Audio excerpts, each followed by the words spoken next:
Halo guys, Assalamualaikum warahmatullahi wabarakatuh. Perkenalkan, nama saya Ratna Kurniasari dari mahasiswa PPG Prajabatan 2022.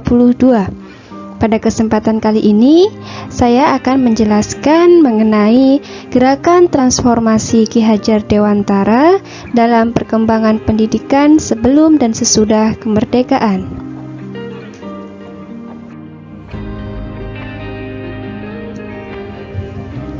Pada awal abad 20, pemerintah Hindia Belanda menggulirkan kebijakan politik etis. Nah, tujuannya apa? Jadi, untuk memperbaiki taraf hidup orang-orang pribumi lewat pendidikan, pengairan, dan juga perpindahan penduduk. Nah, salah satu bidang tersebut yaitu pendidikan dilaksanakan secara barat menggunakan bahasa pengantar yaitu bahasa Belanda yang bersifat elit. Nah, dengan adanya model tersebut akan menyebabkan rakyat berterima kasih dan juga bersedia bekerja sama dengan pemerintah kolonial. Tidak semua rakyat pribumi dapat mengenyam di sekolah tersebut. Nah, salah satu orang pribumi yang dapat merasakan pendidikan secara barat adalah Ki Hajar Dewantara. Beliau lahir pada tanggal 2 Mei 1889 dan lahir dari dalam lingkungan Keraton Pakualaman, Yogyakarta. Dalam sekolah barat tentunya dimaksudkan untuk memenuhi kepentingan kolonial, baik kepentingan dalam bidang politik, ekonomi, maupun administrasi. Nah, Sekolah Bumi Putra merupakan salah satu dari sekolah yang didirikan oleh kaum Belanda. Dalam sekolah ini sangat rendah pelajarannya. Nah, dalam proses pembelajarannya pun rakyat hanya diajari membaca, menulis, dan juga menghitung seperlunya. Pada tahun 1908, Ki Hajar Dewantara menjadi aktivis dari sebuah organisasi Budi Utomo. Nah, dengan masuknya organisasi ini, beliau berharap bangsa Indonesia bisa lepas dari Belanda.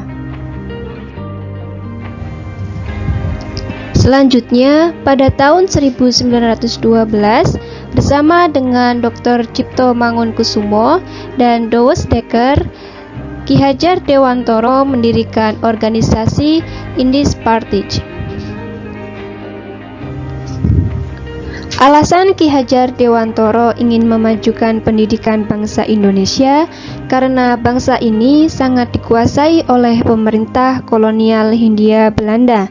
Sementara para penguasa pribumi hanya dijadikan pembantu dan jika berani melawan, maka mereka langsung akan ditindas.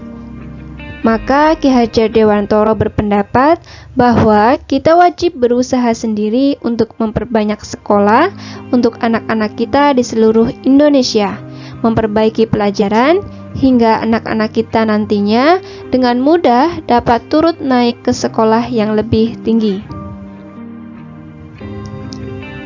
Dengan pemikiran tersebut, akhirnya pada tahun 1922 sampai 1930, beliau mendirikan pendidikan perguruan taman siswa di Yogyakarta.